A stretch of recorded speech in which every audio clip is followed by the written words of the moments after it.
Alrighty, guys. So I've made some changes to my system, my Storm the Castle D&D 5e homebrew system. So we were in version point 3, we are now in version point 4. So I've made some pretty hefty changes from the past. A little bit. I've been playing a lot of the Baldur's Gate 3. It's been making me think about some of the differences they've had from 5e to their like mostly 5e system, but with a few minor things they've added and changed. None of my changes, they use some of the same general concept type ideas, like making some things like once per rest type abilities that weren't previously that. So that it's been making me think about that kind of a thing. Um, so starting off, damage reduction was a thing in 3.5. It was not a thing in 5e. I like definitely understood why they did it in 5e because it was just even more math onto combat, which was just already an hyper math intensive type of activity. So, you either just have resistance or you don't. You either take half damage or you just take regular damage. And now, damage reduction, I reintroduced it into my game from 3.5 because I wanted armor to feel different. Like I wanted a heavily armored fighter and or like a really tanky barbarian. I wanted that to feel different than a super dexterous rogue. Like I wanted a tanky fighter to be able to get hit a lot, but when they get hit, they just don't take a lot of damage. Whereas a rogue is doing a lot of dipping around and dodging, so they don't get hit very often. But when they do get hit, they really get hit. They take a lot of damage. So I had my damage reduction just as like a default thing that all armor had, very similarly to a lot of the different editions of Warhammer Fantasy roleplay. But I've since encountered some problems with damage reduction. And mostly, like, the number one issue that I've had is like players that just dish out lots of small hits, i.e., monks. It feels really bad to have that and then go up against damage reduction. Because when you are, doing your flurry of blows and throwing out multiple like three just 1d6 damage attacks, and your target has like a damage reduction of 4, so all your stuff is getting reduced, and then like over the course of an entire turn, sometimes you roll to hit and then roll your damage just to find out that you did 0 damage, which feels really bad. So a lot of the time when I was playing with this system, I sort of conveniently forgot that monsters had damage reduction. Because it also just really did not feel good for people to only be doing, like 2, 3 damage or whatever on their turn after calculating damage reduction. So damage reduction, generally unfun. I am getting rid of it. But I wanted to still keep that idea of like heavily armored tanky dudes feeling different than dexterous high AC characters. So I am changing the meaning of DR in my system from damage reduction to the deflection rating. And every armor will have a deflection rating, at least for like standard armor, like 1 for medium armors, and then I'm thinking 3 for heavy armors. And each short rest, you can use one of your deflections to half an amount of damage. Or if that amount of damage is equal to or less than your AC, you can just entirely negate that damage. So it should, if this works the way I intend it to, should keep that sense of like tanky guys being able to get hit a lot but not die. Now there's a few like couple of problems I already envision seeing in this in the future is that like uh if I'm running a group of like 10 guys all with plate armor that the group is fighting against and they all have like multiple deflection ratings for me to keep track of, that could get really annoying really quickly. So Now, I like already pretty early on in my whole in this system progress, there's like a very distinct difference between players and player characters and versus monsters and what they're able to do. Because I do think ideally, and like 5e has generally done a pretty good job of like things that monsters are capable of doing, like players are able to do. Like the monster weapon damage is all determined the same way it is for players, and their armor class is determined the same way for players, which feels very fair and consistent. But to have this system work the way I want it to, I think I'm just gonna have to accept that I'm no longer going to be able to make players and monsters work the same way. Like they are going to have to get different bonuses for the same equipment and stuff like that. So, in that example, I think all of my monsters, if they are a heavily armored monster, they will either have a deflection or they will not have it. I.e., heavily armored monsters, at least if there's multiple of them, will just have a deflection rating of 1.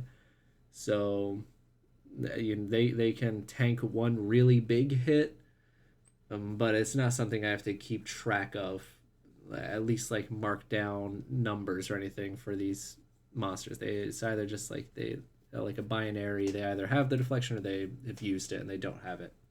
Maybe for like big guys, like final boss type of things or really important characters, I will have them work closer to players and actually have a deflection rating consistent with how it would work for the players.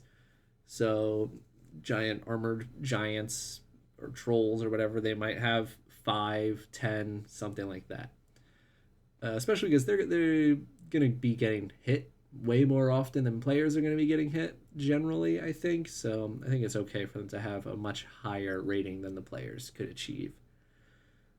And this also possibly has the problem of making crits feel less like doing a whole bunch of damage and like really like turning the tide of a battle by like dealing a bunch of damage and killing something possibly, and it will instead be like, okay, I got a crit, so I guess the opponent uses one of their deflection and like cancels it out.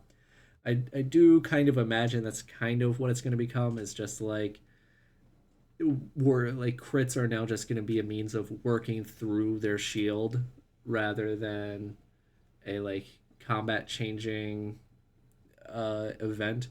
So I have changed critical hits pretty significantly too, but I'm going to get to that a little bit later on in this sort of change log.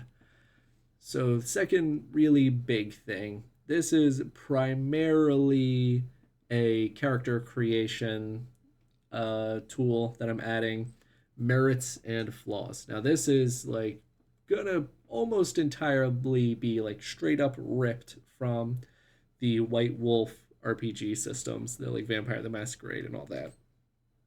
And it's mostly going to be like a replacement for the 5e background personality traits, bonds, flaws, ideals, all that stuff. I've found some problems with those a little bit, and that like I think they were a good idea to get players thinking about things like personality traits and ideals, but I don't think I think they were ever so slightly like half baked of an idea, at least in my experience. But yeah, so they get people on the right track. But I felt like in 95% of the people I've played with or the campaigns I've played in for 5e, they pretty immediately just go to the wayside and never get used. And like when they do get used, I find occasionally you might see something like a player saying like, "Oh, well, I'm gonna be greedy because it's one of my flaws, so I'm gonna steal from this person. Can I have inspiration?" I've like sometimes seeing those personality traits either just be used as an excuse to be kind of mean or to work against the group or to just try to like fish an inspiration out of the DM, which was not ideal. Um, but I like the general concept. So in my current system, I just like completely scrapped them, and I just figured like, hey guys, everyone's gonna figure out your personality as you go along. You know, play the character a bit. Let's see what kind of a person he is, and then just play into that. But it's kind of led to some sort of like nebulous, not very defined characters, which I do get in real life. People are not entirely static. Someone who is greedy does not always act in a greedy manner in every single thing they ever do in their entire life. Like greedy people are capable of donating to charities and stuff. You know, everything is context dependent and all that yada yada. But when you're like telling a story, when you're only with these characters for 2 hours once every other week, then you've really got to exaggerate those like personality traits in order to like drive home the idea of this is who this kind of a person is.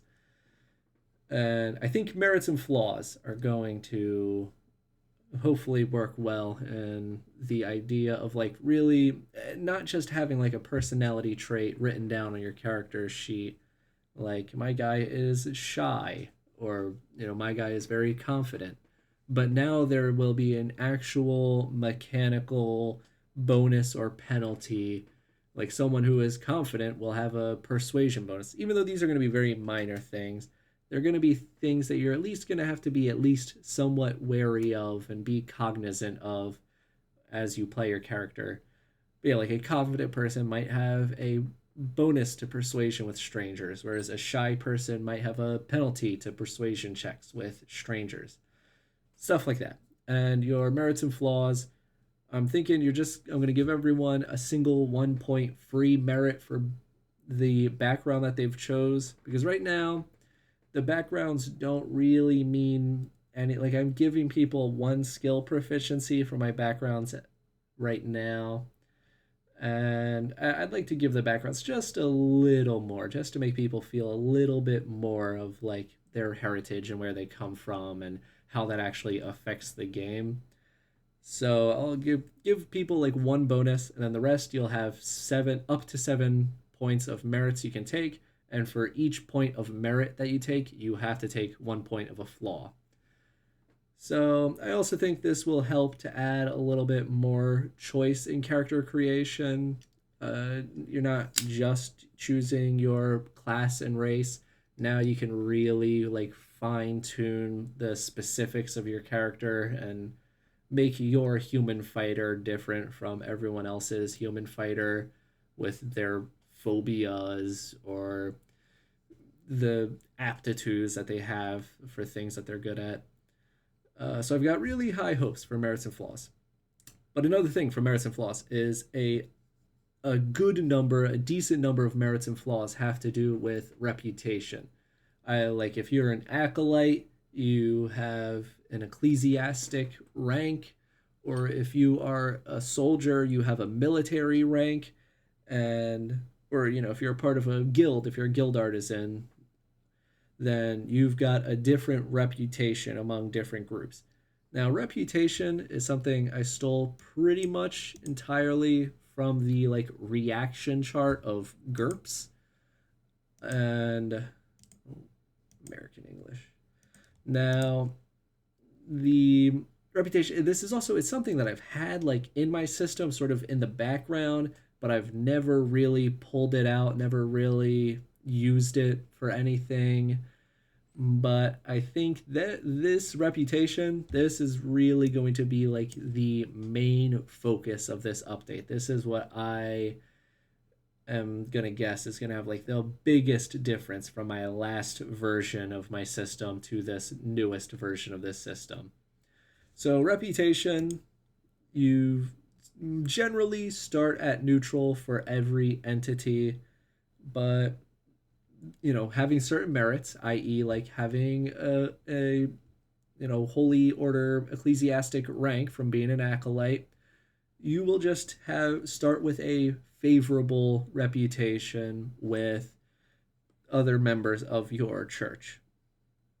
And then there are some like bad reputations where if you've made enemies with a group or organization or a certain person, they will have a unfavorable or worse reputation when they like encounter you. So these things will generally, I think, just have a like a speaking like mechanically, will just have like a bonus or penalty when you're trying to do social things with them. So if you have like a favorable, you'll get like a +2. Good, I think I'll bump that up to +4. And then trusted, you'll effectively automatically pass any social test. And then the complete vice versa opposite for the bad reputations. So just like a quick rundown, like hated, this person will stop at nothing to like kill you. They will hinder you if even if it is costly for them to do so. If they don't like if it's not on site with them, if they are not like going to attack you, they will like refuse to interact with you. They just they really really do not like you. Bad, a little bit less than hated. They won't attack you on site, but they will not like hesitate to engage in combat with you if you try to like start something with them. And they won't go out of their way to like hinder you at any costly expense of their own. But if it is ever convenient or easy for them to hinder you, then they will do it for no other sake than just to make life harder for you. Unfavorable, these people likely aren't trying to get into a combat with you, but they just generally don't trust you. They don't want to work with you. If you try to make any deal with them, they're going to ask for a lot more than they would if you were neutral with them. And neutral, this is the default. These people just, every your interactions with them go as you would expect. They go smoothly. They they're not going to go out of their way to help you or anything, but they're not going to go out of their way to hurt you either. And then we're on the positive end of the spectrum, favorable. These people will help you out. They're not going to put themselves at risk or anything, but they generally want to see things work out well for you. Good, a little more. These people actively will like go out of their way to help you. They they have reasons to see your best interests like at stake. They they're not going to lay down their life for you or do anything that costly, but they will try their best to help you with whatever current problem that you're having. And then trusted, this is the like they will lay down their life for you. Like you've probably saved this person's life, and yeah, they like they've got nothing else than to like want to serve you and see everything you do work out, and like they wish nothing but the best for you and will like help you no matter the cost to themselves. Okay, so yeah, so reputation. This is something a little bit that I've liked from Baldur's Gate 3 that I've gotten the idea from. And the reputation, like they haven't really come up all too much. Like they will here and there with like merchant discounts or whatever, or with your allies, but it's all generally relatively minor. But in my system, I think this will serve a couple of functions. For one, it will be an immediate like you'll be able to see the results of your actions. Like if you do stuff that people don't like, then when I straight up at the table tell you like, all right, change your reputation with this group or with this person from neutral to unfavorable or too bad or too hated. I think people will start to like see either the consequences or the like benefits of their actions more immediately. And I think it will generally lead to people in the group being less contentious with all the NPCs they encounter and will generally want to help people because now they have a thing on their character sheet written down that says like, hey, these people will help you. um so yeah, this will probably take a little bit of time to implement just because now there's gonna like at least like a total of 10 groups of organizations and NPCs that all these players have encountered that have some sort of that they have like some amount of a reputation with. But I think going forward after that first like slog of, writing down all the reputations of everyone we've interacted with, it'll probably come up once, maybe like twice a session. I imagine it'll more so be like you've actively attacked or committed some sort of wrongdoing or crime against a certain entity, and or like you've completed a quest. Like that's another thing, like a potential quest reward is increasing your reputation with people. So yeah, so reputation, I've got very, very high hopes for it. I think it will make people care a lot more about NPCs, especially when you have a good or favorable or trusted NPC who's like, hey, I will, lay down my life to help you. When that person is threatened or killed, you're going to care a lot more when you have to like erase them from your character sheet. And you're just like, well, that was a whole stat block that could have been helping me out in combat. They could have been running around having a +3 to hit and dealing 1d8 +1 damage to my enemies.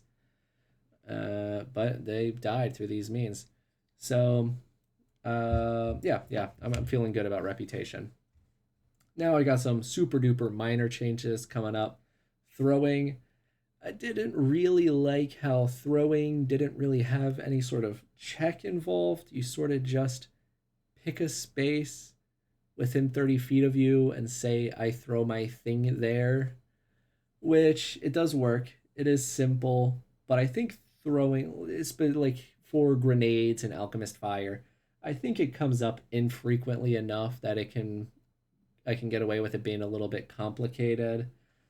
So now when you throw, there's going to be a DC associated with the range that you're trying to throw at. That was another thing. Like a barbarian only being able to throw an alchemist fire 30 feet was just a little silly because, people are chucking footballs however many 50 plus meters or whatever, I would think that like a barbarian, they're like a super magically enhanced football player. If anything, they should be able to throw even farther than a football player.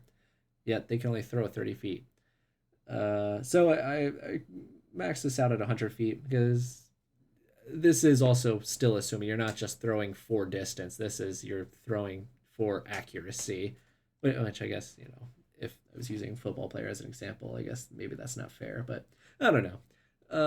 So now, like, if you want to throw really far, there's a really high DC, and then based on the degrees of failure. So for each 5 that you fail by, it will scatter an additional 5 feet.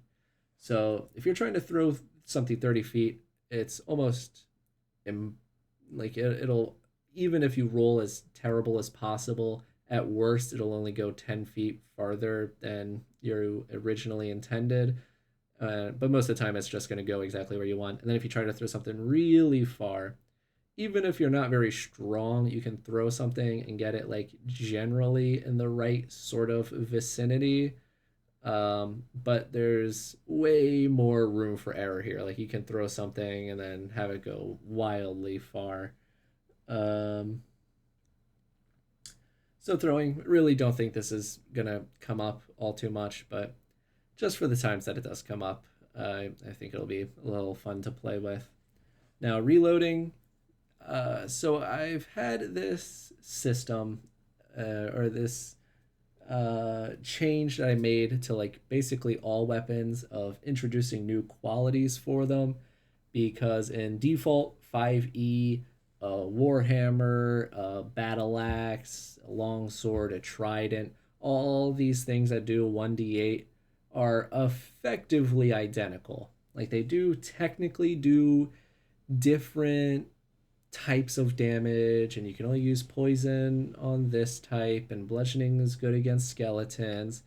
But like in 99% of sessions, a trident is going to be identical to a warhammer, is going to be identical to a long sword.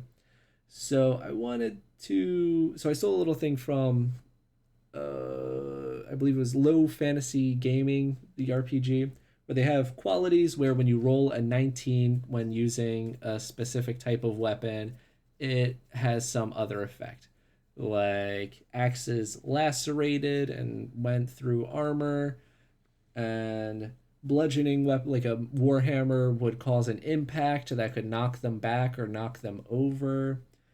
And to try to make crossbows different from bows, crossbows effectively did double damage, or like twice as many dice worth of damage, but you have to reload them, so you can only ever fire them every other turn, which I do think fits both like thematically for how long it takes to like reload a crossbow versus a regular bow. And I think it worked balance wise in that the crossbow was better at overcoming damage reduction because you could, you were dealing a whole one load of damage rather than just like a little bit of damage every single turn. And um, my problem with that though is that it was not very fun to have to ever spend your turn reloading a crossbow, which I could definitely tell would just feel really bad and would not feel fun when someone was a crossbow user and they spent their turn using a crossbow. But now that I changed the damage reduction, crossbow matters a lot less. So now you're just having to reload every other turn. And at least with your bow, you get your modifier every single turn. Every time you fire it with the crossbow, you're only ever getting it every other turn. So as a little bit of an offset and as something to do on at least every single turn that you're using a crossbow, you can now make a dexterity check to try to quickly reload your crossbow. So at least on your turn, even if you don't do anything, you can at least roll a die. And then if you fail, then whatever, that was going to be what happened anyway. It was you just spend your turn reloading. But if you pass, then you just get to shoot again immediately on this turn. Um, no one in like the core group really is like a consistent crossbow person. So I don't think this is really gonna come up like at all. But I do think those few times that it does come up, it'll make for some more fun things for people to be doing in combat, more chances to roll. I will say this again, also similarly with the throwing and now this reloading, is the main downside to adding something like this is now if I have a group of 10 kobolds all using crossbows and all firing, I would, if I had them work the same way they do for players, I would then be having to like keep track of like, well, okay, these 8 kobolds fired last turn, which means all 8 of them have to reload, and then these 2 are good to fire this turn, and then all these kobolds that have to reload, I have to check for each one of them to see if they're able to do a quick reload. Speaking of which, I kind of got this idea of from like Gears of War, where when you reload, you have that opportunity to like hit that white box like to do an instant super fast reload. Um, which there's not really like even a downside to attempting this. I imagine I will have some downside if you roll a nat 1 when attempting to do a quick reload. Um, but anyway, so for kobolds, if I had like a big group of people all trying to shoot crossbows and I had to keep track for all of them, which ones are reloaded, that would get really unwieldy, like really quickly. So I that really just wraps back around to monsters having to work differently than players. They just play by different rules, which again maybe it feels slightly less fair for the players when they're like, wait a second, why is it when I use a crossbow it does this amount of damage, but when they use a crossbow it only does that amount of damage? Which might feel a little unfair. Might feel a little like, I guess in uh, I can only imagine more often than not like in like favor of the players. Um, like I do think there's like a loss of consistency there, which is a downside and generally a bad thing. But I do think more often than not, my players are probably not really paying attention to that kind of thing. And I think it's worth adding the complexity so that the players have more stuff to do. Because especially if you're a player and you learn your abilities and you learn your attacks or whatever, then that's like pretty much it. Like you know everything, and then like there's not a whole lot to learn once you know your single one character. So I don't really mind like stacking up loads and loads of complexity because it just sort of gives players more options and more things to play around with. And if the cost is like now monsters don't work the same way as players, and there's a little bit of a loss of consistency mechanically wise, uh, I think I'm willing to make that sacrifice to make the playing experience more enjoyable and more in depth for players. So that was reload, relatively minor in the grand scheme of things, especially for the current party. Now, this one is something that I've sort of been struggling with for a while, but I think I've come up with a really good solution. So I've had like three extra like mechanics, stats added on from regular 5e, like that did not exist before. Destiny points, resolve, and strain. So I'll start with destiny points. They effectively they are stolen from the DC and or mutants and masterminds hero points, which effectively it is this like once per session and or once per arc where you just guarantee effectively you get like a super re-roll. It pretty much makes sure that you are going to succeed one thing that you do, which serves the function, or at least the intention was to guarantee that everyone is able to do a highlight every single session. Like everyone is guaranteed to be able to have that one moment where they're like, I really want to do this cool thing and I really want it to work. Then I'm like, okay, well, this is the thing you spend your destiny point on. Uh, and with the destiny point, you get it back when you achieve your short-term ambition. So this also it serves to function to incentivize players to want to both create like achievable, completable short-term ambitions and also to pursue them and to actually go out of their way to figure them out. Because the more of their ambitions that they complete, the more like highlight moments they can show off during the session. So that's Destiny points. They've been working pretty well. Pretty much as I've had them designed, and I haven't had any like problems with them yet. So that was Destiny points. So Resolve, this is the one that I am changing a lot. So previously, Resolves were just, they kind of worked like 5e inspirations, and that they're just things you can use to re-roll dice. But I realized I was like just giving my players like way too many re-rolls with their Destiny point and their Resolves. they could be re-rolling like 4 dice like every session, which honestly, just keeping track of how many dice you actively like roll and how many like meaningful checks there are, it would just reduced a lot of the tension because you knew like, well, even if I fail this, I can still just spend my die on this check. So one of the things I'm doing, greatly reducing the number of resolve. I gave them like one for every like 4 levels, and then you could get resolve from, you could get it back on short rest.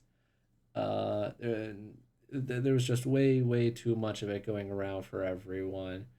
So now I'm gonna make spending your resolve actually feel like a meaningful decision. And one of the other things I'm going to do to change is that instead of every player having their own resolve that they each individually keep track of, everyone's resolve is just going to be added into one party wide pool shared by everyone, which I think will serve to like a couple of purposes.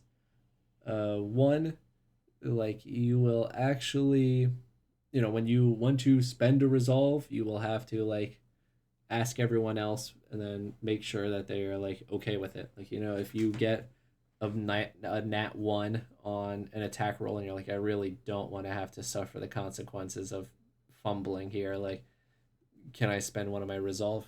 Can I spend one of our resolve here?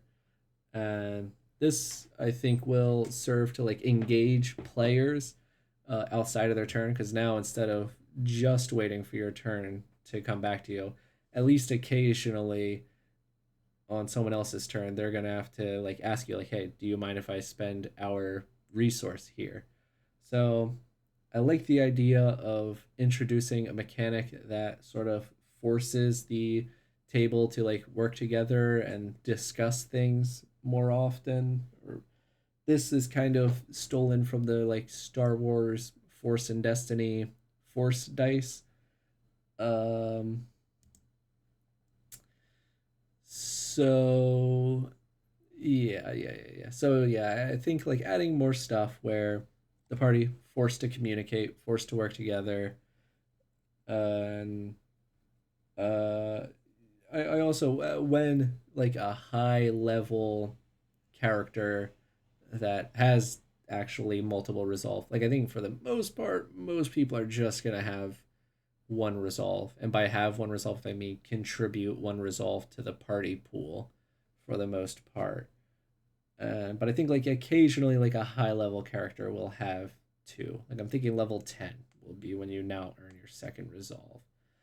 And yeah, I think that will make like having a high level character in your group like feel a little bit better than it did before, in that instead of like having a high level person just like carry everything, they kind of add this like passive bonus to for everyone to use, including the low level players. I could see this possibly going in the opposite direction where, now these low play level players exist, and their function of adding resolve to the party is to give more rerolls to that one level 10 guy so that he can do even more damage, which I do think is a possible problem. And if that ends up being the case, then I will figure out a solution.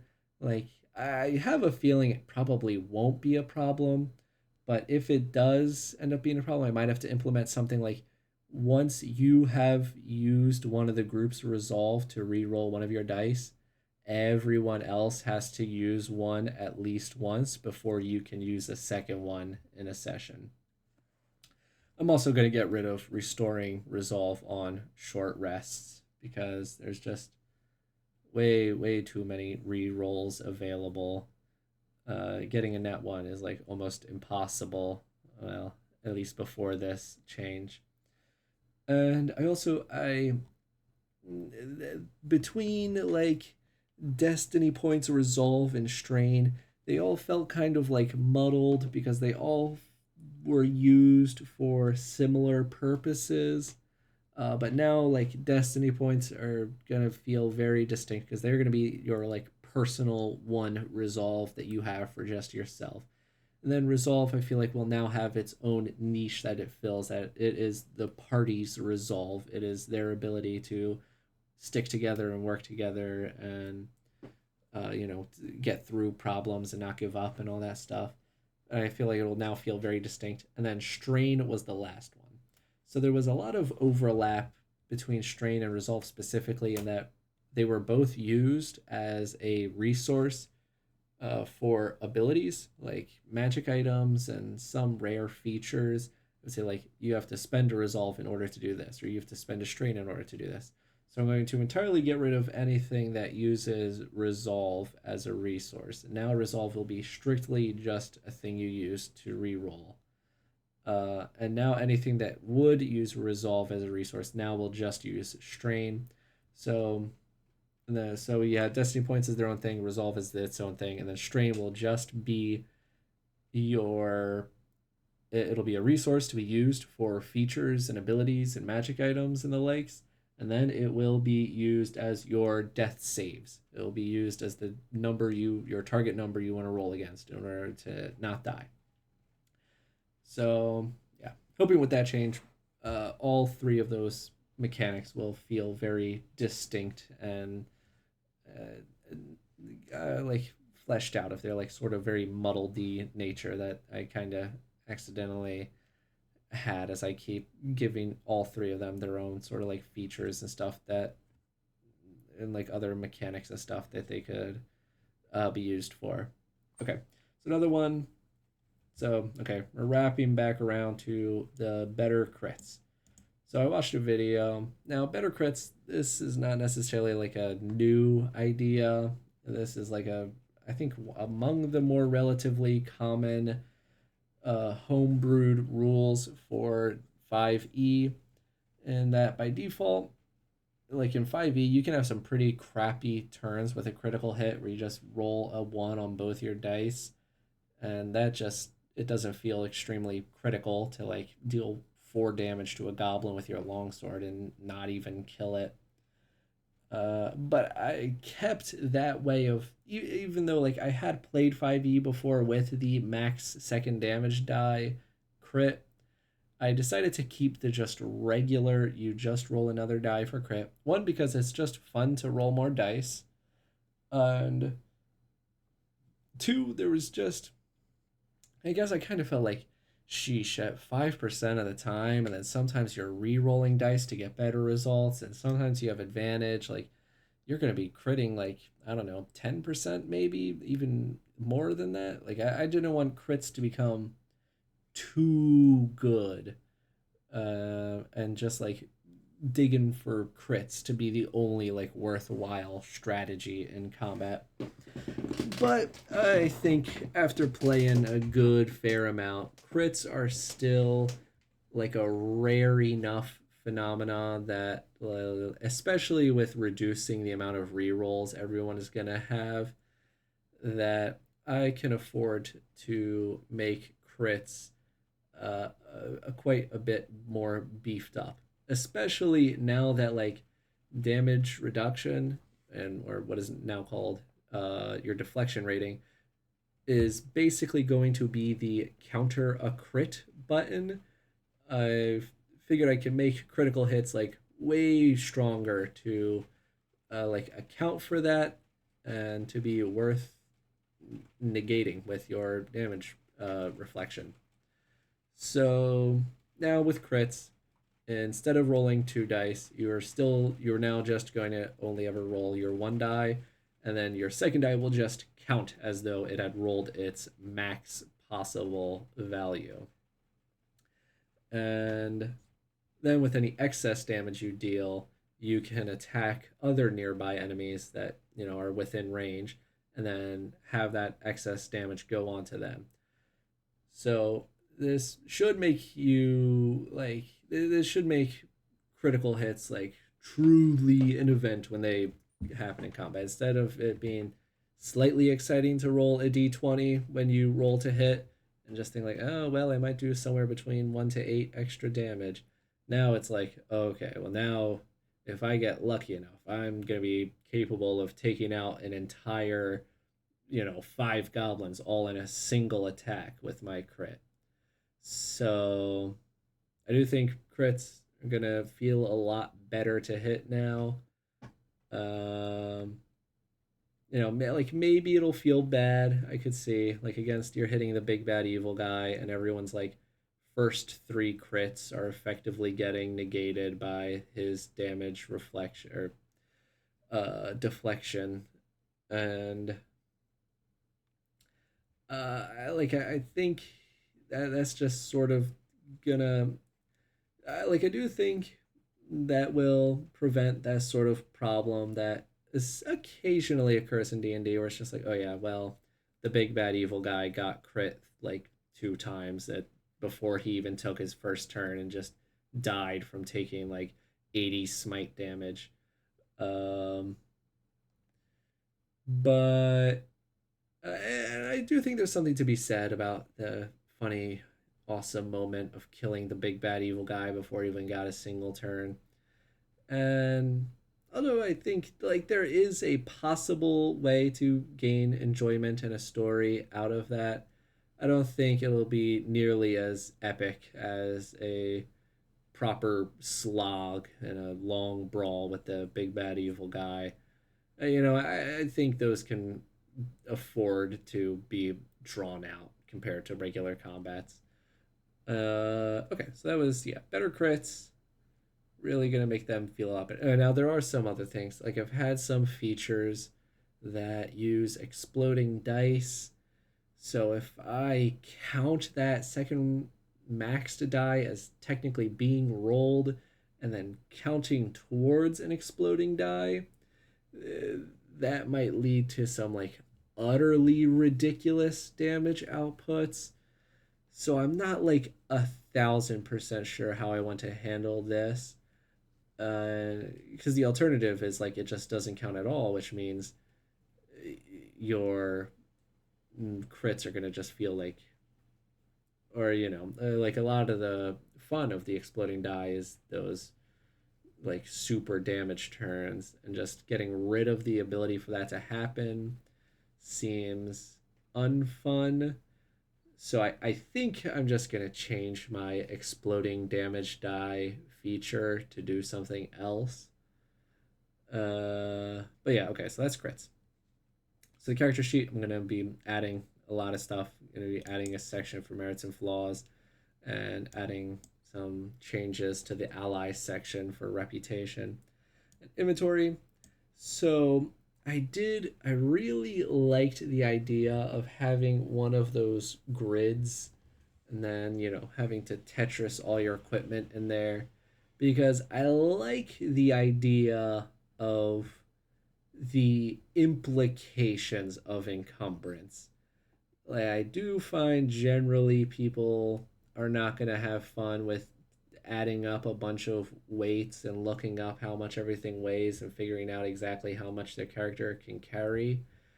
But I still want to have encumbrance because I want a strong character to feel strong because they can lift 400 pounds. And when you have a strong character in your party, you are going to be able to notice it because they are going to be able to carry all the gear you could probably want.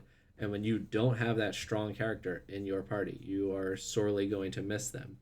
And I think it'll make weak characters really feel weak because you'll be able to carry your armor and your shield and your sword and your basic stuff, but then when it comes to the like slightly more niche equipment, you're probably not going to be able to carry all those potions and the grappling hook and the staff of fireball launching.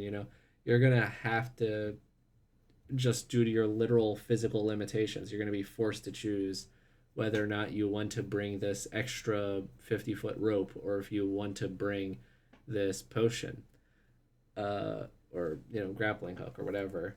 So yeah, I do think that actually tracking inventory can lead to interesting decisions. and it'll actually make you care about what you have on you. Like you're not going to want to have to carry junk if that's weighing you down and preventing you from carrying real stuff. And I do think it will serve to make like different strengths of characters feel different. So I plan on just changing the inventory section to make calculating the weights of things as easy as humanly possible. Because I'm not actually going to bother with a giant grid and Tetris everything in there, even though I think that could be fun. That is just too much micromanaging, both on a just literal like how I would even figure out how to make this, and then I don't know, cut out tiny little tokens for everything, or I don't know. There's too much logistics involved in having an actual literal grid, but just tallying up everything's weight, I think I can do that in a way where it won't be obnoxious and annoying. Okay, so yeah, that is all the changes I have in mind right now for this next version of my system, Storm the Castle, version 4. And I've got some stuff just chugging away in the old noggin in the background that I don't have any definitive ways I'm going to handle any of these things yet, but they are things I am thinking about that I don't like right now and want to change in the future. So, first one, perception. I find perception is just way too ubiquitous, way too good of a skill. Like, if you've got your choice between perception and any other skill, you're always choosing perception. And it's just used for everything. It's used for finding hidden enemies, finding hidden traps, finding hidden doors. It's used for looting quickly or looting enemies or seeing if people have meaningful things on them or to notice if there's anything strange near you or to like find things that are out of place or to see things in the distance or to notice like yeah, it's used for so much and no other skill is rolled as much as perception. Like any other skill maybe might come up for one player for one session every once in a while, but perception is being used by every single player every single session, sometimes even multiple times a session. So perception, it's just it hardly even feels fair putting it on that list with all those other skills. So I've got a couple of potential solutions. One, I could go the 3.5 route, which is what I'm leaning towards doing, and that is splitting perception into two skills, search and spot. So spot would be for strictly noticing like hidden things. Like if there are hidden enemies trying to sneak up on you or traps or like this is kind of like being alert, if you will. Whereas search is actively like going out of your way to look for stuff, which I think in 5e like kind of was investigation, but I think investigation was a really poor term to use for the skill. Um, like I get what they were going for, but so often if I asked like, hey, I want to like look for a thing, eh, if I were asked like what word would I use to describe me looking for a thing, more often than not, I feel like 9 out of 10 times I'm gonna say, well, I want to try to perceive this thing rather than investigate for this thing. Like investigation feels it's got this connotation where it's like attached to clues or like detective work, which I get is not necessarily the case in 5e, but I feel like more often than not, like if when asked to use investigation or perception for looking at towards or looking for stuff, like perception just made more sense more of the like a lot of the time. So, so I'm considering I'm I feel pretty confident at this point that I'm going to go with the search and spot difference. Alternatively, I don't think it is entirely out of the realm of possibility to make perception its own skill entirely, which is a thing that other RPGs will occasionally do. Like, going back to Vampire the Masquerade, I think GURPS as well. They just have perception as its own whole skill, which I think is fair because it gets used a lot. But I do think if I were to do that, I feel like perception is like a really big part of wisdom, and so wisdom would probably feel pretty bad if perception didn't exist. So if I did go for just make perception a seventh ability score that you have, wisdom would need to get some sort of buff in return. Like this is a maybe, but I think this is a more elegant solution, especially because that like those six core ability scores just feel really like iconic for D&D, and I would need to feel very very strongly to want to have to like break that tradition. Uh, because it's just the recognizability is worth a lot, especially like when trying to bring other people into my system. Not that I don't think people could catch on or whatever, but I like making my system kind of feel like D&D, but just as a different, my take on D&D. So I don't know. Okay, but another thing, my magic system. It's so the core conceit of my current magic system is that it is mage the nine spheres, but using D&D spells. And I think there is I think there's a lot to work with there. I think it has a lot of potential. But as I started writing it, I realized it is going to take a lot more work to come up with a full, you know, an entire list of hundreds of spells that that D&D has.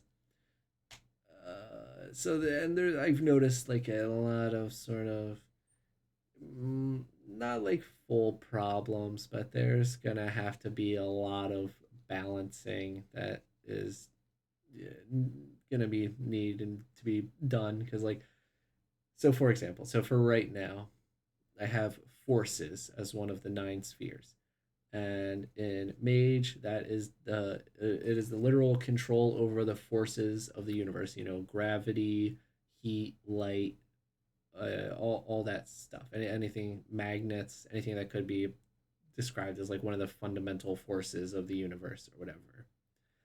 And so in that, I've had a lot of the most like iconic spells fall under that purview just because this sort of happened to be the sphere that my one wizard player went with. So with forces, he got fireball. That one's pretty straightforward. You just heat up a lot of atoms in a small space and then they expand and then just cause an explosion. So that one works pretty well. Invisibility, because you bend light around the thing you want to make invisible. And flying, because you just like change the the forces being put on these atoms to make them like go up. So I think I would change a few things there in that, like, invisibility. I think that'll, instead of just being like a 3 point force spell, it'll be like forces and either matter or life, depending on what you're trying to make invisible. Like you might need a point in life in order to make a living thing invisible, because I think there's an argument to be made of like the difficulty of having to know the biologic, like a fundamental understanding of biologic functions and all that in order to keep your bending of light tied entirely around that form. Same thing with like matter for inanimate objects, and then also repeat that life and matter necessity for flying to like cause things to fly. But anyway, magic. There's just gonna have to be a lot of I do really like this idea of using mage spheres and just how utterly open and flexible it is for the players, and that anything that they can conceivably uh, come up with the it just I feel like it feels a lot more like a magic system, like D&D's magic system. I feel like feels kind of video gamey compared to what I feel like magic should work like. Instead of your World of Warcraft, like Ray of Frost and you can cast Ray of Frost. Like, no, no, no, no, no. You've got like a fundamental understanding over like temperature and like heat and cold. And one of the things you can do with that understanding is you can create a Ray of Frost, but that is by no means the limit of your power. I feel like this mage system lends itself better to tabletop role playing games, much better. Whereas like the 5e or how like any D&D spells have ever worked lends itself better to like Warhammer Quest or whatever. Just having like a list of damage spells you can pick and choose from. But anyway, the problem with that is that it's going to take an absurd amount of work to make it functional. Okay, the last one, trauma. So trauma hasn't really come up a lot in my in my system, or at least in my campaign yet. I do think I am going to make some changes to it because I do like the idea of trauma, of these adventurers who are going on these horrific missions and quests and seeing all this death and decay. And instead of them just walking out of that as chipper as they walked into it and carefree and whatever with all their feelings about the world, I feel like the horrific, awful things that an adventurer sees leaves them changed by the end of their adventures. And so trauma is supposed to be a reflection of that. And like right now, it's kind of just you have an HP, and then when you run out of this HP, you go insane, which I do think is honestly generally kind of how it will work at the end. Uh, but I think less so than you experience trauma and then you go insane. I think I'm gonna tie this in with the merits and flaws system. So like depending on the type of trauma you experience and or the trauma that breaks your threshold, you will develop like a specific flaw that is tied to that trauma you experienced. So like if being in a burning building is what causes you to reach your trauma threshold, and then get knocked out or you're in a near death experience because of that fire, you for being in a burning building, then you might develop a phobia of fire or something specific to make, rather than just, oh, you've hit your limit, time for random madness table roll.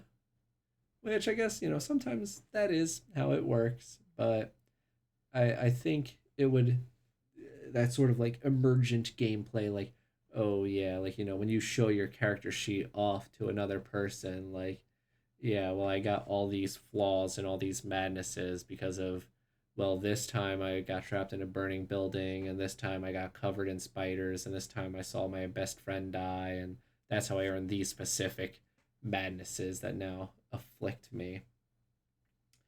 Okay. Nope. Well, I think that wraps it up just about. I will check back in with you guys when I am done my version 5 version of the game. See ya.